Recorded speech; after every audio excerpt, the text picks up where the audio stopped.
lorsque tu te consacreras à Dieu, lorsque tu te donneras totalement à Dieu, lorsque tu seras sincère dans ta prière, lorsque tu accepteras de te dépouiller du vieil homme afin de servir totalement ton Dieu, une foule de bénédictions et de grâce t'accompagnera.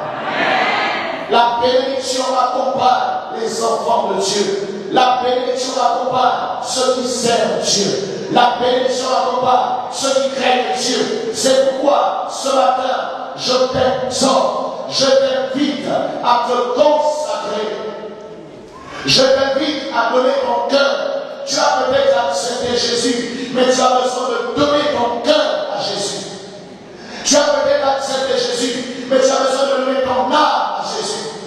Tu as peut-être accepté Jésus, mais tu as besoin de donner ta pensée à Jésus. Le plus grand et le plus puissant des commandements déclare, écoute Israël, le Seigneur est un. Tu aimeras le Seigneur ton Dieu de tout ton cœur, de toute ton âme, de toute ta pensée et de toute ta force. Ensuite, tu aimeras ton prochain comme toi-même. Lorsque quelqu'un aime Dieu de tout son cœur, lorsque quelqu'un aime Dieu de toute son âme, lorsque quelqu'un aime Dieu de toute sa pensée, lorsque quelqu'un aime Dieu de toute sa force, bien aimé, il y a des grâces, il y a des faveurs, il y a des avantages et des bénédictions qui vont commencer à le suivre. Tu ne chercheras plus la bénédiction, tu ne chercheras plus l'argent, tu ne chercheras plus l'élévation, les acclamations et les honneurs, mais les honneurs te suivront. L'argent te cherchera, la bénédiction te cherchera. Est-ce que quelqu'un peut me dire amen ce matin? Un lépreux se présente. Le lépreux dit, fils de Dieu, si tu le veux, tu peux me rendre pur. La grande question à laquelle tu dois répondre ce matin, à propos de ta situation, il n'y en a pas deux, il n'y en a pas trois. Il n'y a qu'une seule question. Est-ce que vraiment Dieu veut me guérir? Est-ce que vraiment Dieu veut que je me marie? Est-ce que vraiment Dieu veut que je travaille? Est-ce que vraiment Dieu veut que j'obtienne ce poste? Est-ce que Dieu veut que j'obtienne cette nomination? Est-ce que Dieu veut que je sorte cette voiture? Est-ce que Dieu veut que je bâtisse cette maison? Le diable atteint la conviction dans ton cœur quant à la détermination de Dieu de te bénir. Le diable atteint le sérieux et la volonté de Dieu quant à son désir de t'élever, de te sauver, de te donner la paix, de te donner la joie. Il y a des moments où tu pries et tu sens que Dieu va te bénir. Et après, une pensée qui te dit, qu'est-ce qui te garantit que Dieu va t'exaucer? Si Dieu est d'accord avec moi, si Dieu veut que je me marie, si Dieu veut que je prospère, si Dieu veut que je sois en bonne santé, est-ce que la volonté du diable peut encore me perturber? Je déclare qu'elle ne te perturbera pas au nom de Jésus. J'annonce qu'elle ne te déstabilisera pas au nom de Jésus. Bon, si tu dis amen, tu ne seras plus déstabilisé. Si tu dis amen, tu ne seras plus déstabilisé.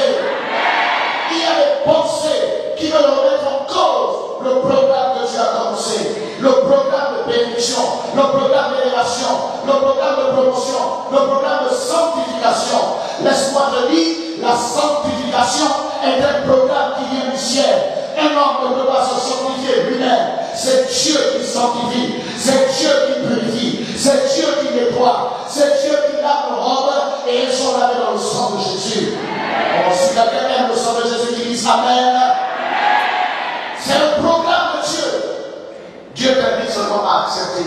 Il t'invite à entrer dans ce programme. Il t'invite à entrer dans le programme de la guérison, dans le programme de la fécondité, dans le programme du mariage, dans le programme de la promotion, dans le programme de la grandeur, dans le programme de la domination. Car il a dit au psaume 68, domine au milieu de tes ennemis. Demande à celui qui est à côté de toi, est-ce que tu es prêt à dominer? Demande-lui, est-ce que tu es prêt à dominer? Tu dois dominer sur la maladie, tu dois dominer sur la malédiction, tu dois dominer sur la pauvreté, tu dois dominer sur la limitation, tu dois dominer sur les barrières de la sorcellerie. Si je le dis amen, tu commences à dominer. Le Seigneur m'a dit, ma volonté parfaite, mon désir ardent, c'est que mes enfants soient bénis, c'est qu'ils prospèrent à tous égards et qu'ils soient en bonne santé, comme prospère l'état de leur âme. Mais souvent, je suis confronté, dit le Seigneur, au manque de désir sincère, au manque de détermination, au manque d'engagement sur le chemin de la guérison dans la vie de mes enfants. Ils commencent à chercher ma guérison et ils se découragent en chemin. Ils commencent à chercher le mariage que moi je donne et ils se découragent en chemin. Ils commencent à chercher le travail que moi je donne et ils se découragent en chemin. La Bible déclare: mon juste vivra par la foi, mais s'il se retire, mon âme ne prend moins plaisir en lui. Je voulais parler à un chrétien qui est avec moi depuis des années. Même si tu viens tous les dimanches, mais si ta détermination, si ta volonté et ton désir d'être béni ne dépasse pas la volonté que le diable a de te détruire, la puissance de Dieu ne se manifestera pas dans ta vie. C'est quand vous allez remarquer que dans cette église, il y a des gens qui ont fait 10 ans, 15 ans avec Alphonse Viva, ils ne sont pas épanouis, ils ne sont pas prospères. Et il y a des gens qui sont avec nous seulement depuis 1 mois. Chaque jour, ils rendent un témoignage de la gloire de Dieu. Si tu dis Amen, tu rendras les témoignages. Et si tu dis Amen, tu rendras les grands témoignages. Le Seigneur est fatigué de ceux qui viennent comme si c'était une contrainte de venir à l'église, comme si c'était une corvée, comme si c'était une obligation. Ils ne connaissent pas la valeur de l'héritage que nous avons en Jésus, la valeur de l'héritage que Christ nous a donné. L'héritage, la Bible déclare: Christ nous a racheté de la malédiction de la loi, étant devenu bénédiction, car il est écrit: maudit est quiconque est pendu au bois, afin que la bénédiction d'Abraham pour toi et moi son accomplissement en Jésus. Il y a un héritage, il y a une prière, il y a des avantages à accepter Jésus, il y a des avantages à être appelé enfant de Dieu, il y a des avantages à prier au son de l'adoration errant. Mais quel est le plaisir, quel est le degré de détermination, quel est ton engagement pour arracher et récupérer ce que le Seigneur t'a donné? Quelqu'un dit: moi ce matin je suis venu arracher. Où sont venus? Je suis venu arracher. Dis, je suis venu arracher ma bénédiction. Dis, je suis venu arracher mon miracle. Dis, je suis venu arracher mon mariage.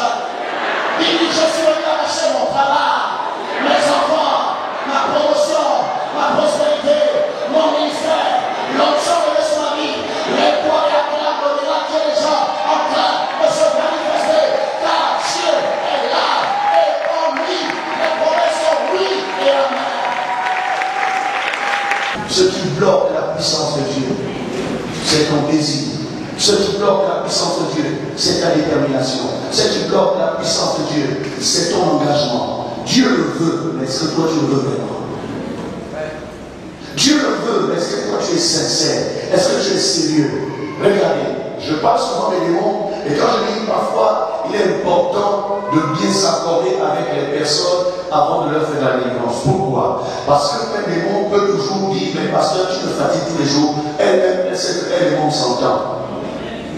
Laisse-moi tranquille, ça c'est notre affaire. Et tu as dit: sors de ce corps ne t'appartient pas, c'est la propriété de Jésus. Et le démon va te dire: c'était la propriété de Jésus, mais elle et moi nous avons un secret. Vous savez, quand on parle des esprits, des femmes, des maris, des esprits, des eaux, c'est facile au micro de chasser ces démons. Mais quand tu es seul, la nuit, est-ce que vraiment tu résistes quand l'esprit vient la nuit? Car la Bible là, résister au diable. Hein? Résister au diable. Et il fuira. Il y a des gens qui fuira. Il va, il fuira. Il y a encore, il fuira. Mais est-ce que vraiment tu résistes souvent? Aucune maladie ne peut résister ce matin devant la puissance de Dieu. Aucun cancer ne peut résister ce matin devant la puissance de Dieu. Aucune tumeur ne peut résister devant l'onction de Dieu. Mais est-ce que vraiment toi, tu veux te débarrasser de ces choses? L'objectif de la cure là, ce n'est pas de t'obliger à être délivré, mais c'est de t'aider à terminer ce que le Seigneur a commencé. Lorsque Jésus ressuscite Lazare, il a commencé parce qu'il a donné la vie à Lazare. Il a ressuscité Lazare. Il a fait ce qu'aucun être humain sur la terre n'est capable de faire. Il a dit: Lazare, sort. La Bible déclare: et le mort sortit, les pieds et les mains liés de bandage. Il a fait le plus compliqué. bénéficie de la vie, soit nouveau épanoui et apprécie à nouveau l'amitié et l'intimité avec son ami Jésus, il fallait qu'il soit délié. C'est pourquoi Jésus, estimant qu'il a fait sa part, qu'il a fait son travail, se retourne vers les disciples et leur dit, déliez-le et laissez-le aller. Tu ne peux pas aller loin dans la vie chrétienne. Tu ne peux pas garder ta délivrance. Ta délivrance ne va même pas être retour si tu n'acceptes pas de te dépouiller. Si tu n'acceptes pas de te dépouiller, la déclare que nous devons apprendre à nous dépouiller du vieil homme qui se corrompt. Le vieil homme veut toujours s'imposer à toi, veut toujours s'imposer à ton mariage, veut toujours s'imposer à ta santé, veut toujours s'imposer sur toi tes pensées. Mais la balle est dans ton corps. Il y a quelqu'un, la balle est dans ton corps. S'il te plaît, regarde dans les yeux, sois sincère, mais la balle est dans ton corps. Que personne ne te mente. Aucun sorcier n'est plus fort que ta volonté. J'ai dit aucun sorcier n'est plus fort que ta volonté. J'ai dit aucun malade n'est plus fort que ta volonté. J'ai dit aucun péché n'est plus fort que ta volonté. Il je le veux, je serai pris. Il je le veux et je serai pris. Il n'y a pas de volonté.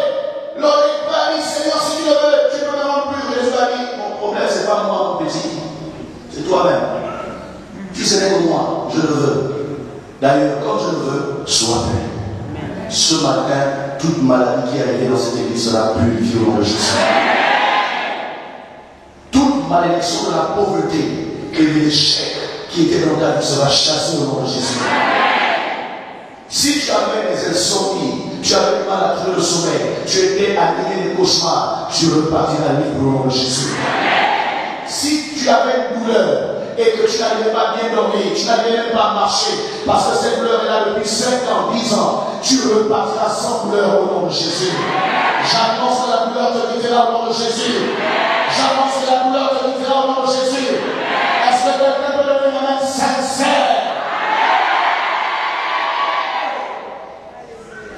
Je voudrais encore une fois dire à quelqu'un, la même onction qui te permet d'être guéri de la stérilité, c'est la même onction qui te permet d'être délivré du péché.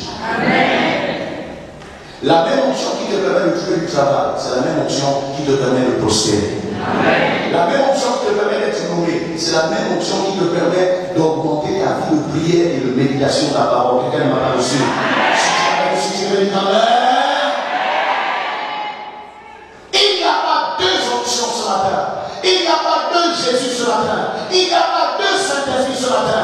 Le même Saint-Esprit veut agir dans tous les domaines de la vie. La Bible déclare Jésus étendit sa main et le toucha. La main de Dieu, le doigt de Dieu, l'onction du Saint-Esprit est en train de planer au-dessus de nos têtes, cherchant le désir, la faim et la soif de la guérison, de la délivrance, de la sanctification, de la promotion, de la notoriété, de la manifestation de la gloire de Dieu. Tout dépend de ta faim, tout dépend de ta soif, tout dépend de ta détermination. Chacun n'est pas venu pour le même problème. À l'hôpital, on ne va pas pour la même maladie. Et on ne va pas rencontrer le même docteur. Il y a des gens qui sont aux urgences, d'autres sont en consultation externe, d'autres sont hospitalisés, d'autres sont allés souvent faire les examens. Mais tous repartiront avec une solution parce qu'ils sont à l'hôpital. Je déclare que ce matin, le sang d'adoration de Hermon devient l'hôpital de Dieu qui va guérir toute maladie dans ta vie, toute blessure dans ta vie, toute malformation dans ta vie, toute douleur dans ta vie, toute fracture dans ta vie, tout dysfonctionnement dans ta vie. Dis-moi, elle reçoit ta part.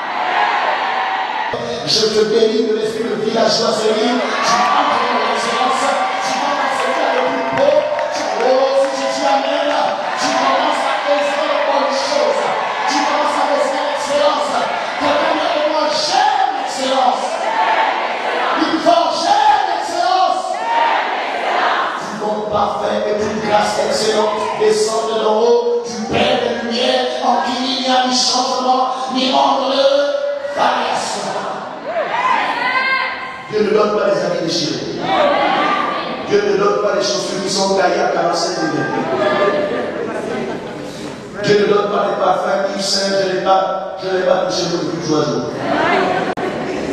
Dieu ne donne pas une haleine qui chasse et fait tomber les gens pensant que c'est l'onction, alors que c'est la dame qui est. Dieu ne donne pas des mentalités de glouton à table. Tu mets le couteau à gauche et la fourchette à droite, et puis tu utilises l'assiette de la salade pour mettre le niéboué avec le foufou. Ça, c'est pas mon Dieu. Mon Dieu fera que tu sois plus qu'un aristocrate. Tu seras plus qu'un aristocrate. Si je le dis à moi, c'est toi qui m'enseignes les aristocrates. Est-ce que quelqu'un a dit ce matin que Joseph a enseigné les sénateurs? Psaume 105.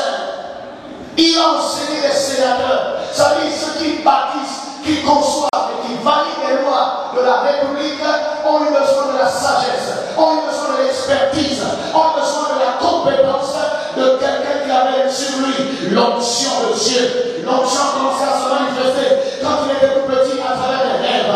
Quand il avait 13 ans, il a rêvé. Quand il a eu 17 ans, il a encore rêvé. Quand il a eu 20 ans, il a commencé à vivre la réalité du rêve. Parce que le rêve ne te donne pas que le sucre et le jambon ou le biberon. Le rêve te fera aussi passer par les trous. Le rêve te fera passer par les déserts. Le rêve te fera passer par la prison. Le rêve te fera passer par les accusations. On t'accusera